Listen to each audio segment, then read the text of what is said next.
Potion Quest started as a game for the Game Design 1 assignment at Howest DAE. This is how the project went from being an idea on paper to being a complete playable prototype. I got the mechanical constraint: one button in your game executes a random action out of a pool of actions. This pool is variable. And the theme: communication. I did some brainstorming and in the end came up with the idea where the character is dyslexic and picks up potions which causes random effects, which he can't read. I started with the paper prototype. This felt like hitting two birds with one stone since the theme and the mechanic were intertwined directly with the gameplay. To accomplish that the player actually used these potions, I needed to make sure that the potions were necessary to win the game, giving the motivation to use them and carried a risk-reward dynamic. For the first version, I added a lot of features including multiple spells, lots of effects, pickable potions, enemies that follow, and UI. I received a lot of feedback and compiled it into a single file. The biggest gripe I had was that a lot of people thought of this game as a shooter with random effects, whereas I looked at it as more of a puzzle game where you adapt. Instead of fighting against the design, I adapted to it and changed it more into a bullet hell dungeon crawler. The player used to dodge towards the direction of the mouse, but I made it dodge to the move direction to make it more intuitive.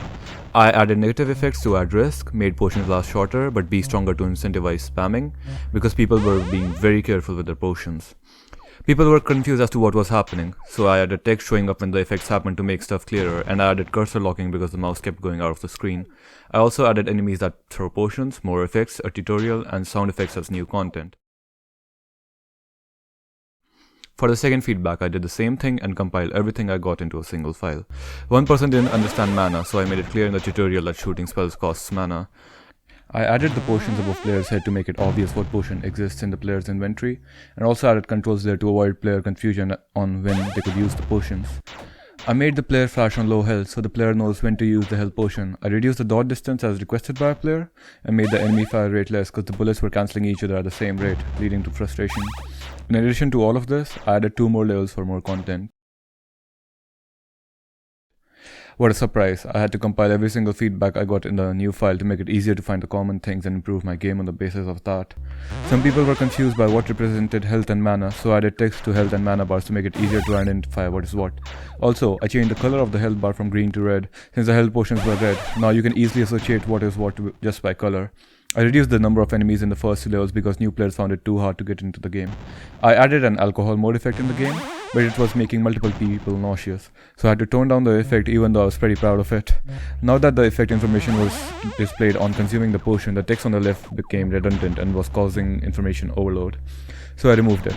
I completely redid the control scheme, making the clicks correspond to the potions and space to shoot. The location of the potion on the head corresponded with what mouse click was needed. This immediately felt more intuitive, even to me.